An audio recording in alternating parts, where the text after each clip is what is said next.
vamos a concluir este estudio que traemos de la segunda epístola de Pedro, ya hace meses atrás, ¿sí?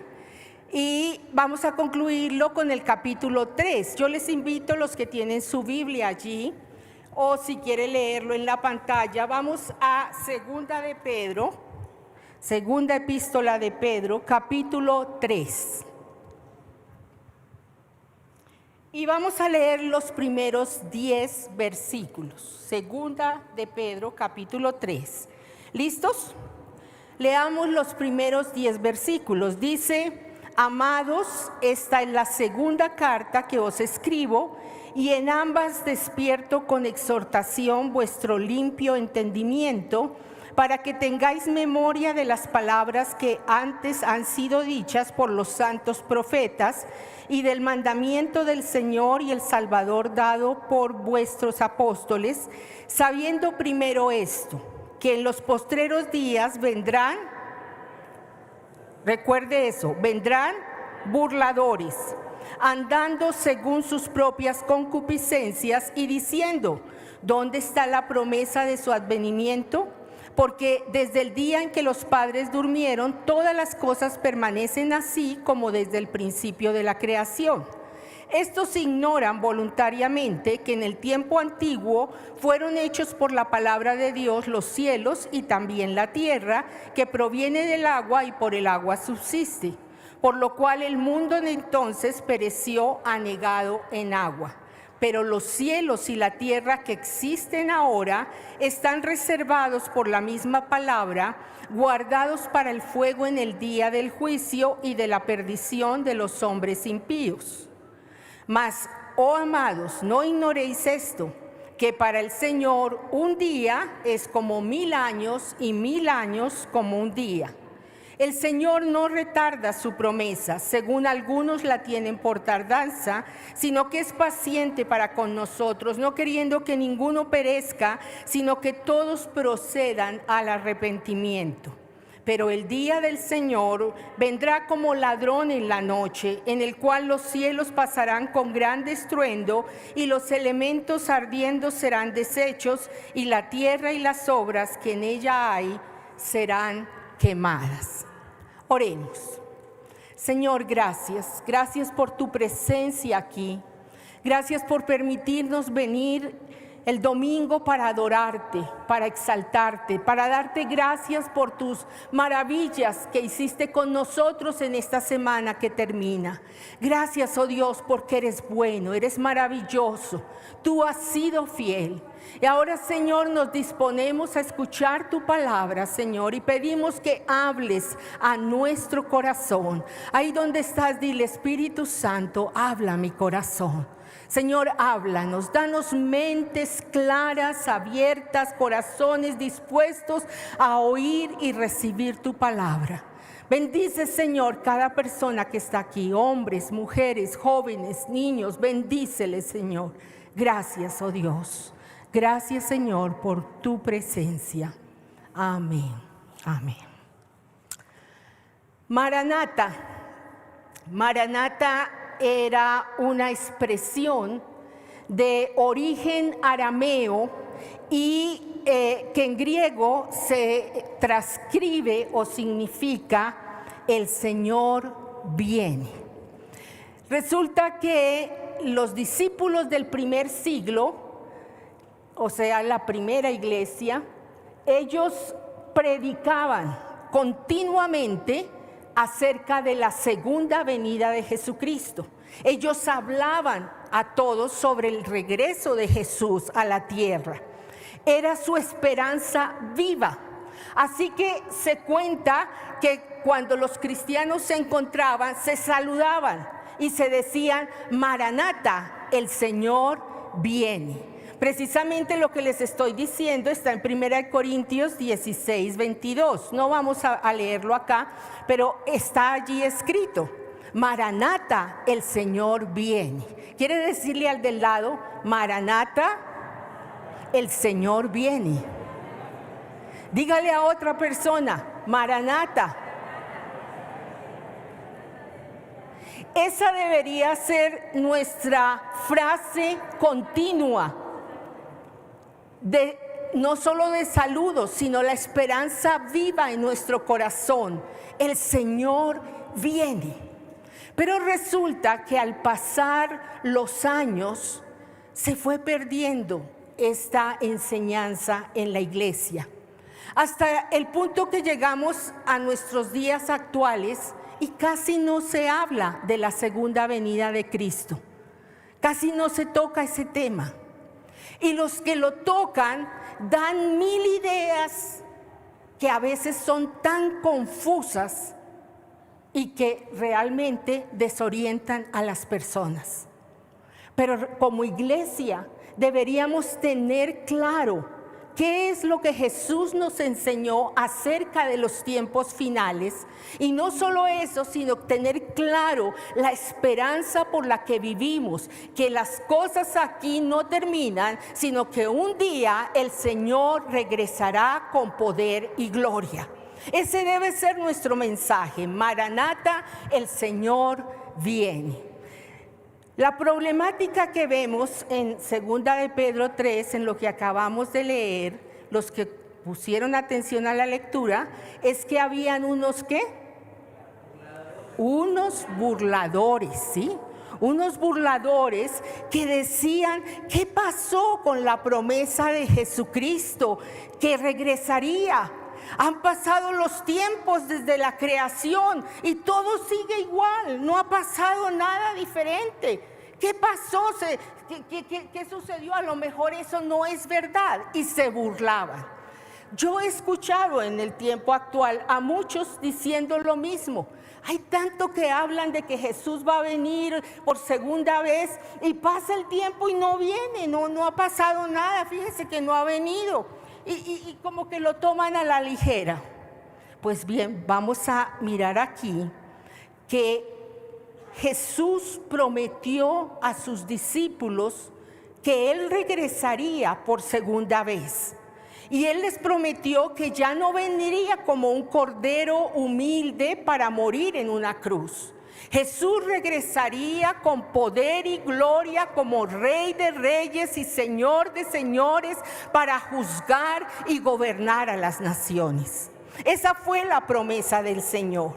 Así que Jesús reunió a sus discípulos y les dijo, miren, cuando comiencen a sucederse estas señales, ustedes van a saber que el tiempo del fin se ha acercado.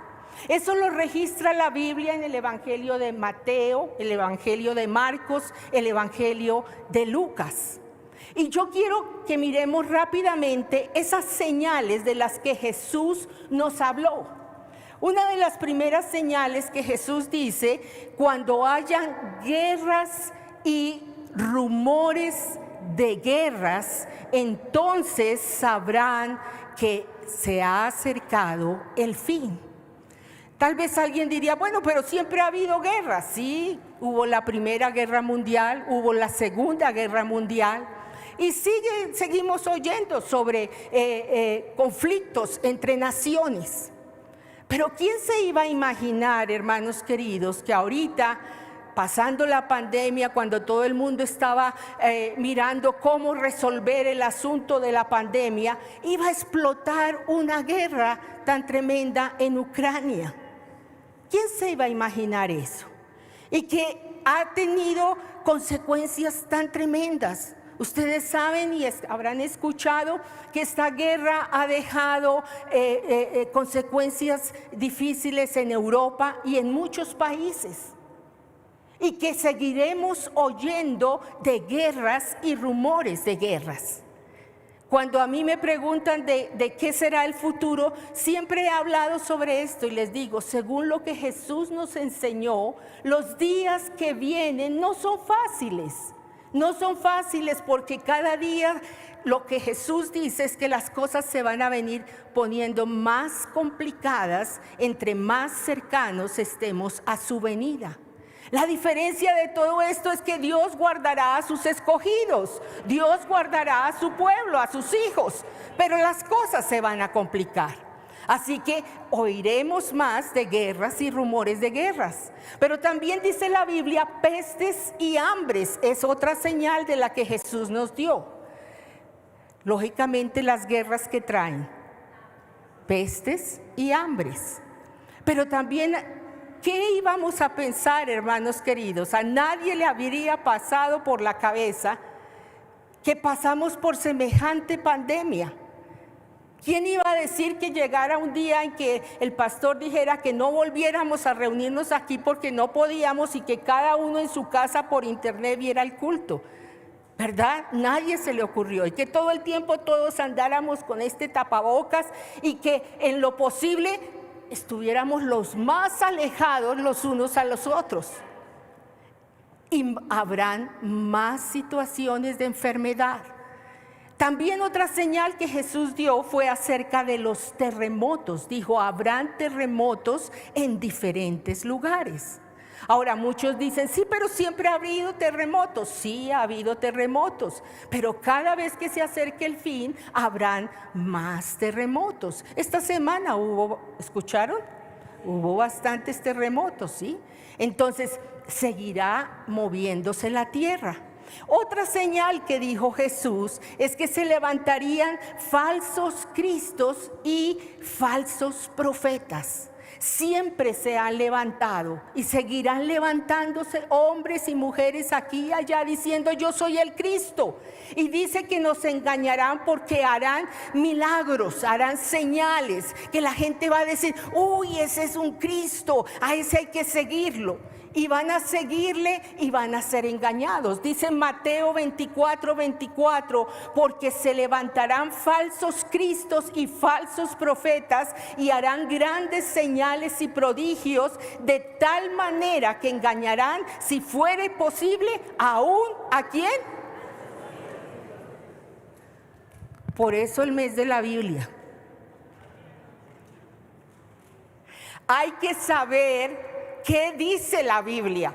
Tenemos que estar bien parados, hay que estudiar la palabra de Dios para que los falsos cristos y los falsos profetas que se levantarán y que se están levantando no engañen al pueblo de Dios. Pero es triste ver, yo me acuerdo cuando apareció esa secta errada creciendo en Gracia, muchos de la iglesia terminaron allá. Y uno decía, pero esos oyeron el mensaje, ¿qué hacen allá? Y eso es parte de las señales. Muchos serán engañados por enseñanzas erradas. Otra señal que dijo Jesucristo fue acerca de la persecución. Dice en Mateo 24, 9 y 10, entonces os entregarán a tribulación y os matarán y seréis aborrecidos de todas las gentes por causa de mi nombre. Muchos tropezarán entonces y se entregarán unos a otros y unos a otros se aborrecerán. Persecución al pueblo de Dios. Hay muchas personas en diferentes lugares de la tierra que sufren persecución hoy día a causa del evangelio. Pero también, ¿quién se iba a imaginar que hoy muchos pastores fueran echados a la cárcel a causa de predicar los principios y la moral cristiana y negarse a aprobar la ideología de género? ¿Quién iba a imaginarse eso? Escuchaba un testimonio en estos días de un joven en Irlanda, maestro de una escuela, y se le ordenó que tenía que hablarle a los niños sobre la ideología de género, y él dijo, no lo voy a hacer, yo soy cristiano, yo tengo mis principios, yo no puedo enseñarle a los niños algo que va contra mis principios cristianos, y lo echaron a la cárcel. ¿Quién iba a imaginarse esas cosas? De que seríamos perseguidos hoy por predicar las enseñanzas de la Biblia, por predicar los principios y los mandamientos de Dios. Y dice, habrá persecución para aquellos del pueblo de Dios y serán aborrecidos de todas las gentes. No te sientas incómodo cuando algunos te aborrezcan porque tú predicas el evangelio o porque tú modelas la verdad de Dios en ti. Porque eso pasará en los últimos tiempos. Habrá tantos hombres tan corruptos, tan llenos de mal, que tú vas a ser una piedra en el zapato y te van a aborrecer. Pero eso lo dijo Jesús. Otra señal, tal vez esta suene un poquito cruel, pero Jesús lo dijo. Dijo, se levantarán los hijos contra los padres y los matarán. Dice así la palabra de Dios en Marcos, esta señal está en Marcos 13:12, dice, y el hermano entregará a la muerte al hermano y el padre al hijo, y se levantarán los hijos contra los padres y los matarán. Qué cosa horrible, pero ¿han oído ustedes que eso pasa? Sí, eso pasa. Tristemente oímos en las noticias cosas terribles, hijos matando a sus padres o a veces entre familia. Yo recuerdo hace unos añitos atrás, nuestros hijos todavía eran pequeños y una mañana mi esposo los llevaba, él siempre los llevaba caminando de la casa al colegio, y una mañana que los llevaba, entonces en una esquina cercana, él vio una aglomeración de gente y la policía y todo esto, y cuando se asomó a mirar, había una mujer joven, boca abajo sobre el andén, prácticamente estaba allí agonizando sobre su propia sangre, y al lado una niña de unos 6 añitos, y la niña ya había muerto.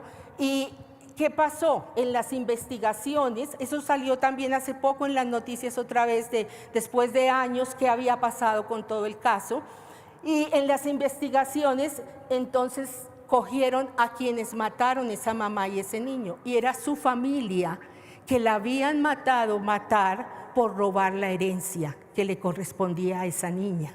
Cosas así tan horribles, ustedes saben, se suceden en nuestro país muy de continuo, y eso es parte de las señales del fin. Otra señal que también dio nuestro Señor Jesucristo es la multiplicación de la maldad. Dice que estaremos como en los días de Noé o como en los días de Sodoma y Gomorra. Mateo 24, ojalá si quieren algunos tomar nota. ¿Saben por qué? Porque esta enseñanza usted se la debe enseñar a otros. Mateo 24, 37 al 39 dice así: mas como en los días de Noé, así será la venida del Hijo del Hombre. Porque como en los días antes del diluvio estaban comiendo y bebiendo, casándose y dando en casamiento, hasta el día en que Noé entró en el arca, y no entendieron hasta que vino el diluvio y se los llevó a todos, así será también la venida del Hijo del Hombre. ¿Qué tenemos hoy? Maldad como nunca antes nos hubiéramos imaginado. Todo esto del movimiento LGBT, hombres con hombres, mujeres con mujeres, las cosas más absurdas. Hombres teniendo sexo con animales, orgías sexuales, porque ya en algunos no basta el pecado del adulterio, la fornicación, sino que se reúnen grupos de hombres y mujeres a tener las orgías sexuales más horribles. Y es lo que está de moda, y a todo eso le suman trago y droga. ¿Qué íbamos a pensar de que hoy las mujeres se reunieran en las plazas, en las calles, a gritar a favor del aborto, a pedir que sus derechos y que deberían poder tener el derecho al aborto? ¿Qué íbamos a pensar de que hoy también se estuviera protestando a favor de la eutanasia? Que el que quiera cortar su vida lo puede hacer. ¿Sabe qué es toda esa maldad del hombre? Es prácticamente lo que la Biblia resume en Romanos 1. Si usted lee Romanos 1, está ahí. Y si usted lo lee, dice, este es un espejo de la sociedad hoy en día. Esto es lo que vivimos actualmente. Esa corrupción y esa maldad que se está viviendo hoy en día es como en los días de Noé, como en los días de Sodoma y Gomorra. Y dice que cuando vivamos esos días, así podremos darnos cuenta que esa es una señal de la segunda venida de Cristo, que Él está pronto a venir.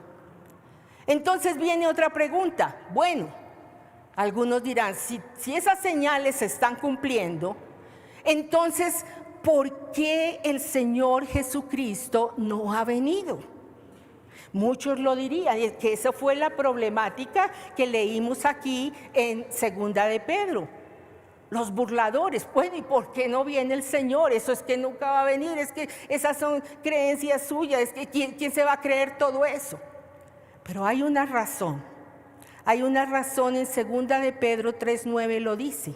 Dice, el Señor no retarda su promesa, según algunos la tienen por tardanza, sino que es paciente para con nosotros, no queriendo que ninguno perezca, sino que todos procedan al arrepentimiento.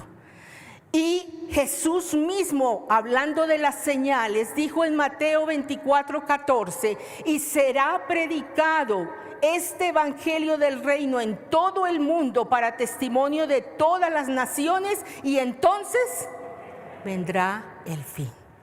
¿Qué es lo único que está deteniendo el segundo regreso de Jesús? ¿Qué es?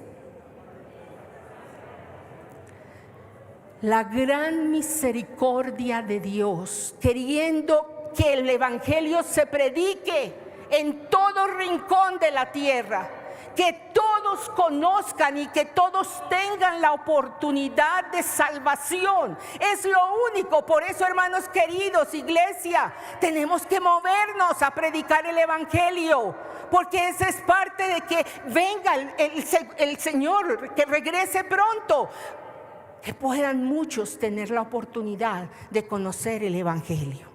Pero también el apóstol Pedro nos aclara algo y nos dice que los tiempos de Dios son muy diferentes a nuestro tiempo. Y dice ahí en el versículo 8, dice el apóstol Pedro, mas, oh amados, no ignoréis esto, que para con el Señor un día es como 1000 años y 1000 años como un día. El día y la hora en que el Señor venga, nadie lo sabe. Ni siquiera los ángeles lo saben. Solo nuestro Padre Dios. Ahora, ¿qué es lo que la Biblia nos dice? Que cuál será el evento que va a marcar que ha iniciado el fin. La Biblia nos habla de un evento llamado el arrebatamiento. ¿Cómo se llama?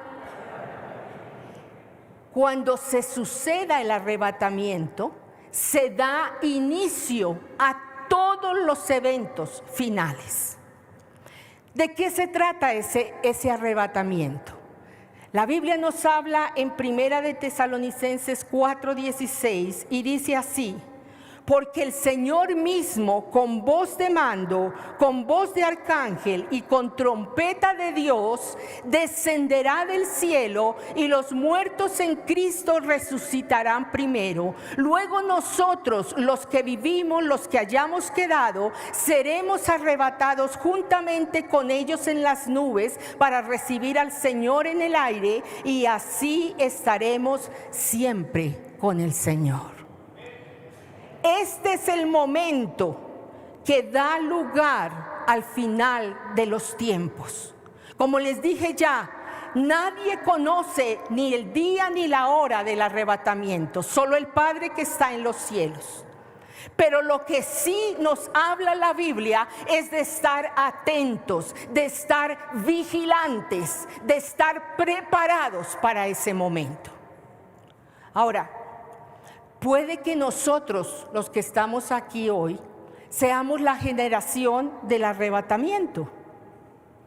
Puede que no seamos la generación del arrebatamiento, y puede que nosotros vamos a terminar enterrados en el cementerio.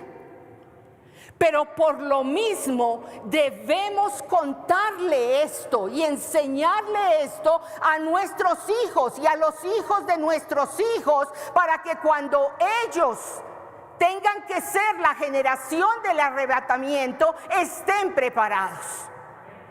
La iglesia debe conocerlo, nuestros hijos, nuestras generaciones deben conocerlo y deben estar preparados. Por eso este tema no debemos obviarlo en la iglesia.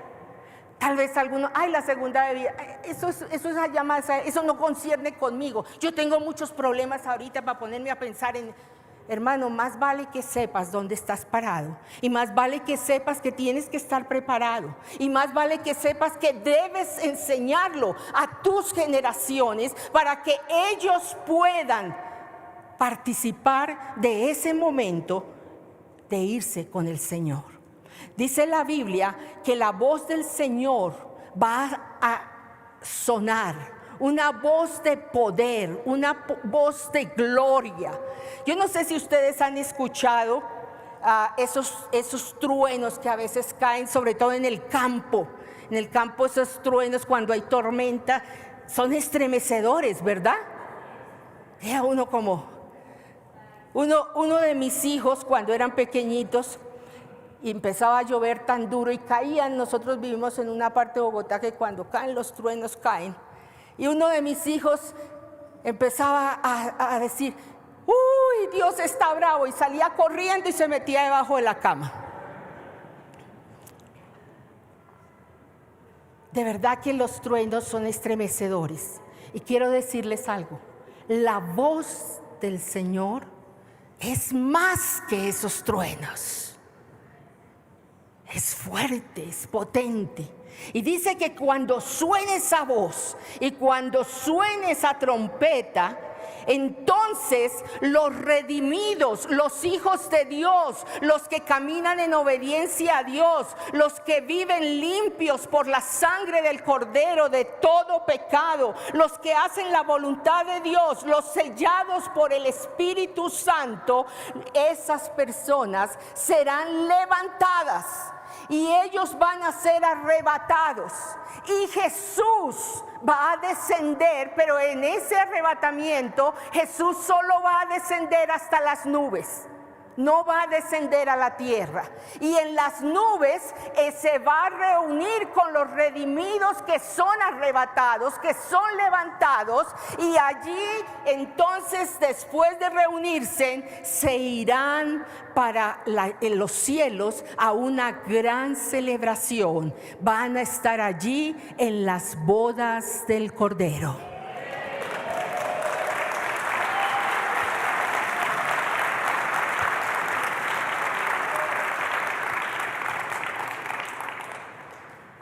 ¿A cuántos les gustan las bodas? Dígale, tenemos una boda, dígale al del lado. No se la vaya a perder. Es una boda maravillosa. Eso es el arrebatamiento, pero quiero entonces que miremos unas cosas importantes. Vuelvo y les digo, sobre esto usted encontrará 1000 ideas, y más si se mete en internet, va a encontrar de todo. Hoy quiero animar a la iglesia, aprenda lo que la Biblia dice, no tantas ideas torcidas que hay. ¿Qué nos dice la Biblia sobre el arrebatamiento? Primero, que la voz del Señor y el sonido de la trompeta es lo que da inicio al arrebatamiento. Segundo, que con el arrebatamiento se inician todos los eventos finales. Tercero, que Jesús va a descender en las nubes y solo los redimidos serán arrebatados, y solo los redimidos verán a Jesús allí en las nubes y se irán con él. Dice Primera de Tesalonicenses 4, ahora el versículo 17. Luego nosotros, los que vivimos, los que hayamos quedado, seremos arrebatados juntamente con ellos en las nubes para recibir al Señor en el aire, y así estaremos siempre con el Señor. Todos los redimidos serán levantados para reunirse con Jesús en las nubes. Dice Tesalonicenses que primero se levantarán los muertos en Cristo.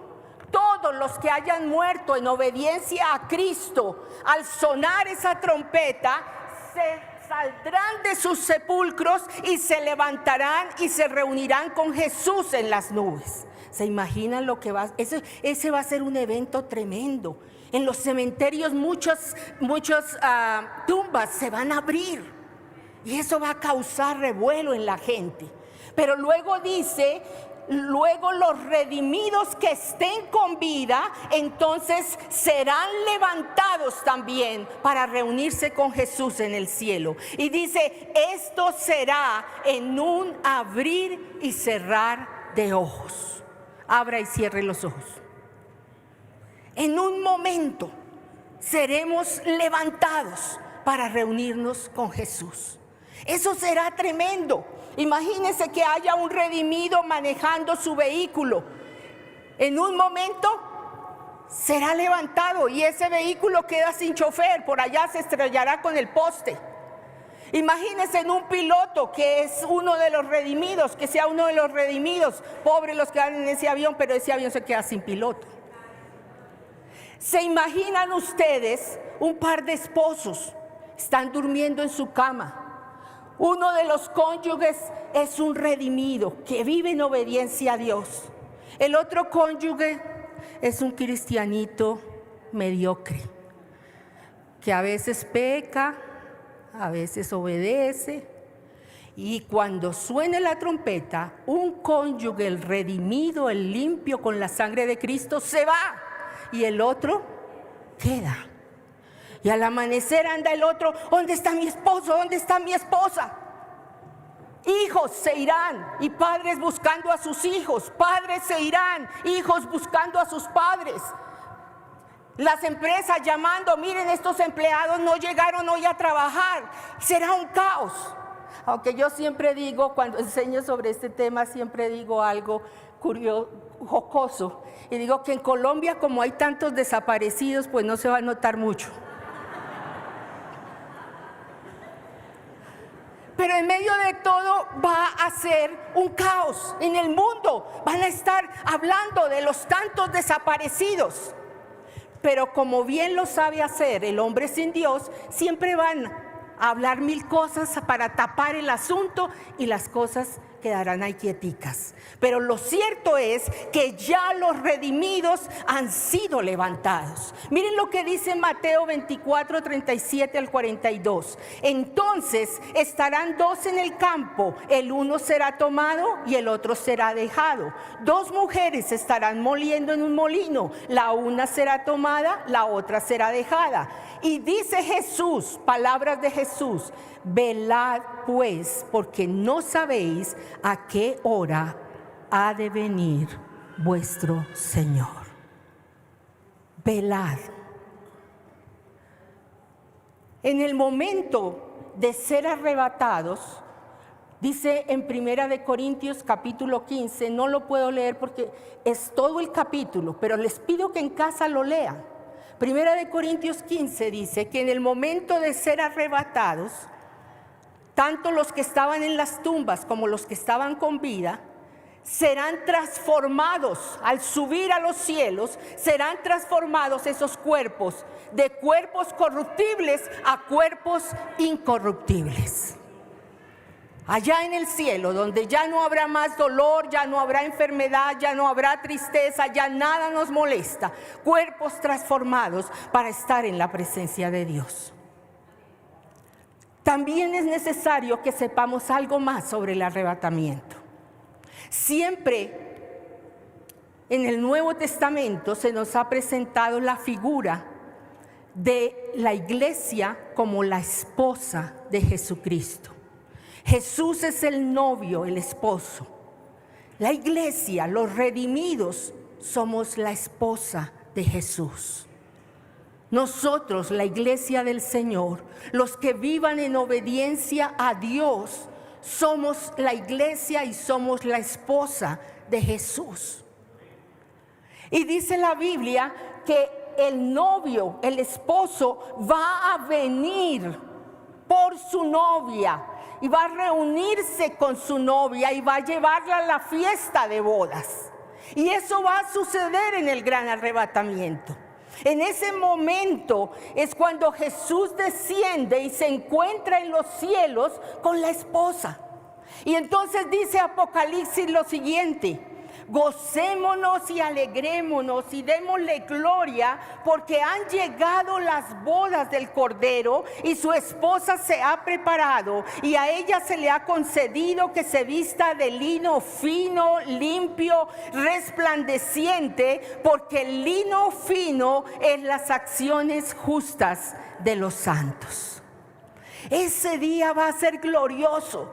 Se imagina, yo trato de visualizar con mi mente limitada, pero visualizar ese banquete, esa mesa servida allá en los cielos, esos cubiertos, esa cristalería hermosa, la comida, la música, una orquesta maravillosa.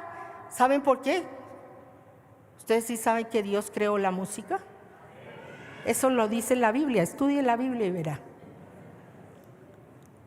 Imagínense la orquesta que va a sonar allá en los cielos. Ay, yo no me quiero perder esa boda. Yo no me quiero perder ese momento. Pero ¿qué pasa? Debemos estar preparados. Dice 2 de Pedro 3:10, pero el día del Señor vendrá como ladrón en la noche. El ladrón nunca nos dice cuándo viene. No sabemos cuándo es ese día y esa hora, y tenemos que estar preparados. Por eso Jesús dio la parábola de las 10 vírgenes. No sé si algunos lo han leído. Y Jesús habló de 5 vírgenes que estaban listas y 5 vírgenes que no estaban listas. Y dice que vino el esposo por ellas para llevarlas al banquete, y solo las 5 que estaban listas se fueron. Y las 5 que no estaban listas se quedaron, y dice, se cerró la puerta. Tenemos que estar preparados, tenemos que estar listos. Dice Jesús en Mateo 25:13, velad pues, porque no sabéis el día ni la hora en que el Hijo del Hombre ha de venir. ¿Qué más podemos decir sobre esto? Hay una fiesta de bodas, pero también los que van a esa boda tienen que tener vestido de boda. Y el vestido de boda que dice la Biblia en Efesios capítulo 5 versículo 27 y 28 es un vestido de lino fino, blanco, resplandeciente. Esto es blanco, pero en el cielo será un blanco hermoso. Pero ese vestido no puede tener mancha ni arruga. Los que son arrebatados son los que tienen el vestido limpio, sin mancha y sin arruga. Los que tienen el vestido sucio no son arrebatados. La iglesia tiene que estar preparada para ese momento.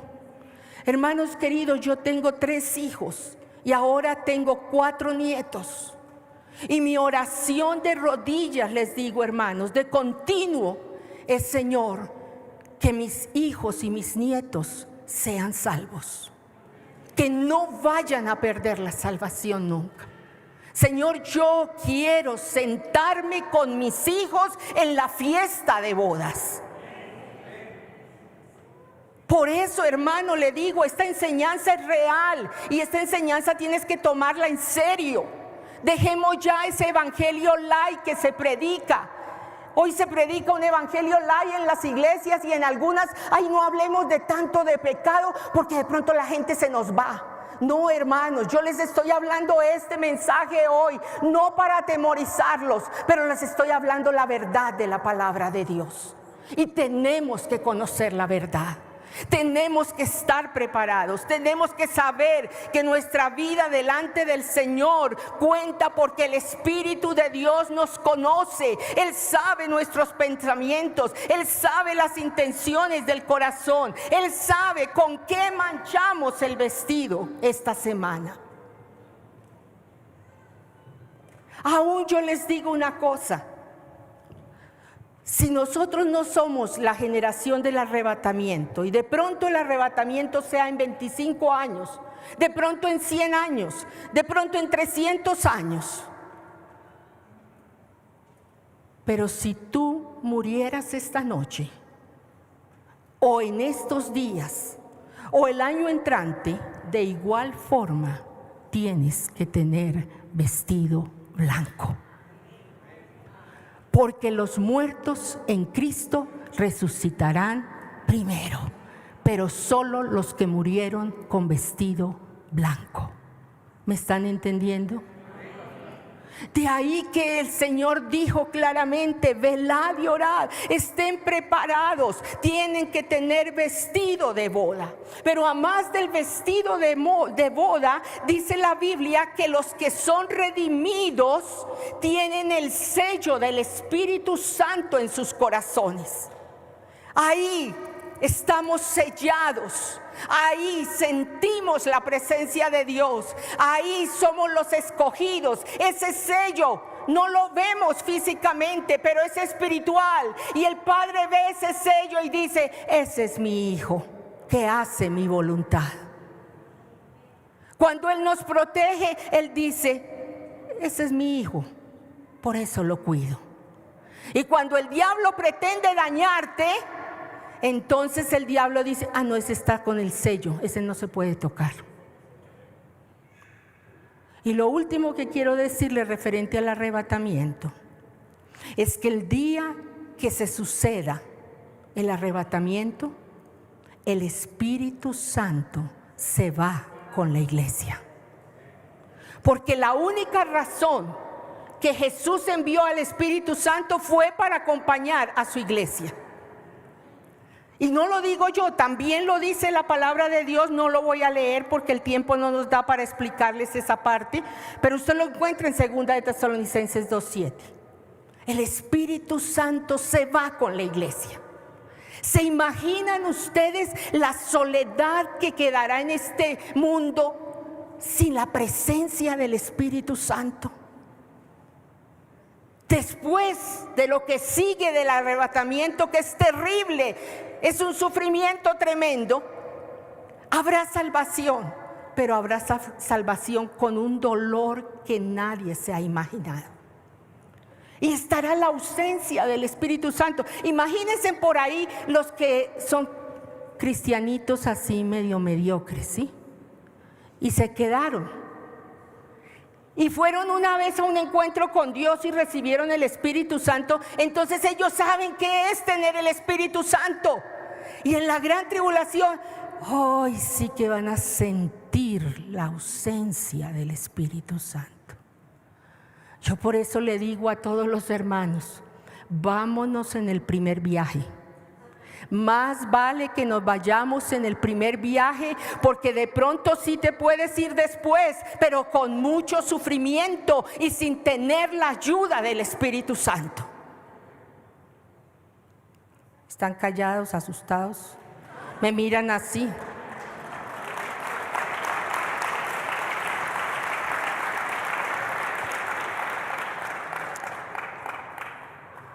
Dígale al del lado: más vale que nos vayamos en el primer viaje.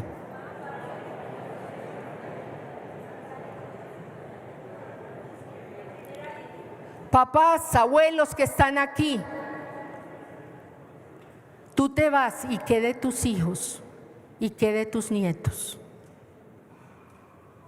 o qué de tus padres, o qué de tu familia que no conoce a Dios. Por eso es una de las razones que el pastor dice aquí cada rato: háblenle, testifiquen a los inconversos, traigan su familia para que conozca de Dios. Esa es una razón, hermanos, que tú y tu familia puedan ir a la presencia de Dios. Termina la epístola diciendo así, versículo 14. Por lo cual, oh amados, estando en espera de estas cosas, procurad con diligencia ser hallados por Él sin mancha, irreprensibles y en paz.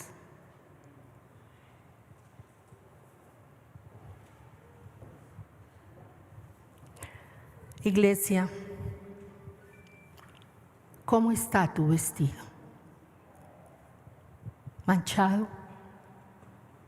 Mentiras manchan el vestido. Ira, pelea, contienda mancha el vestido. Pecados sexuales manchan el vestido. ¿Qué haces en la internet? ¿Qué haces con tu celular cuando estás a solas? ¿Ves pornografía? Pecados sexuales manchan el vestido. Amargura, no perdonar. Esta mañana cuando ministraba el Señor me mostraba, muchos llevan días y meses que no se hablan con alguien porque no quieren perdonar. Y eso es una gran mancha en el vestido. ¿Con qué manchaste tu vestido esta semana que pasó? Colóquese de pies.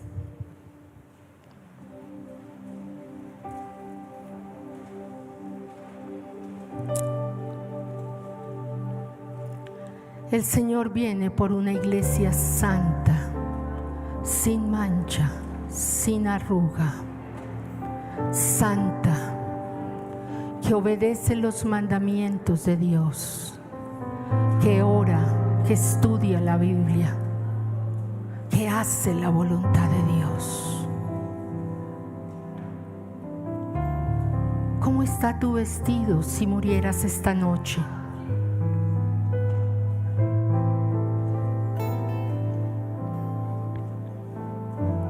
Aún yo soy mamá y abuela, y si mi vestido está sucio con manchas, yo no tengo autoridad para orar por mis hijos y mis nietos, porque de los pecados que yo estoy sembrando, de eso cosechan ellos. Más vale que limpiemos nuestros vestidos para que podamos estar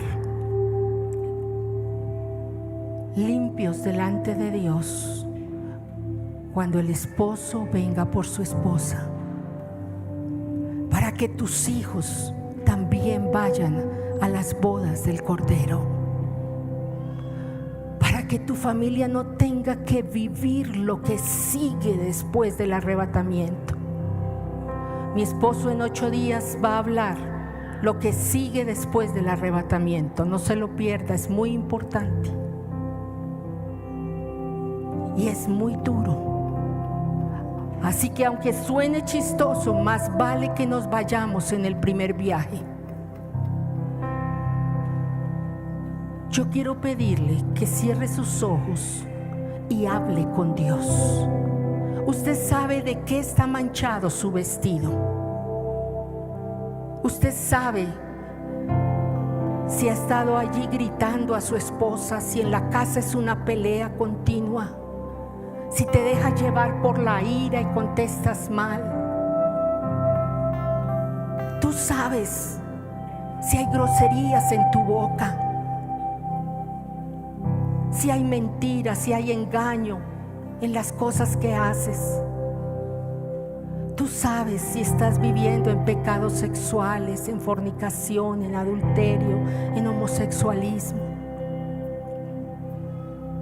Tú lo sabes, así que no le pidas perdón a Dios por si acaso ha pecado. Tú sabes con qué manchaste el vestido.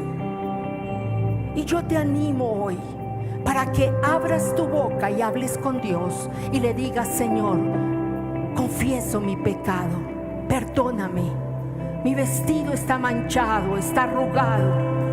Si tú vinieras hoy por mí, no estoy listo, perdóname. Y habla con Dios y confiesa tu pecado, pídele perdón al Señor. Yo quiero que hablen, No lo digas mentalmente. Ahí donde estás, habla con Dios, habla con Dios. Tú y Dios. No se quede callado. Yo quiero oír el murmullo. Todos hablen con Dios. Hablen con Dios. Habla con Dios. Mira tu situación y dile: Señor, que tu sangre preciosa me limpie de pecado. Santifícame.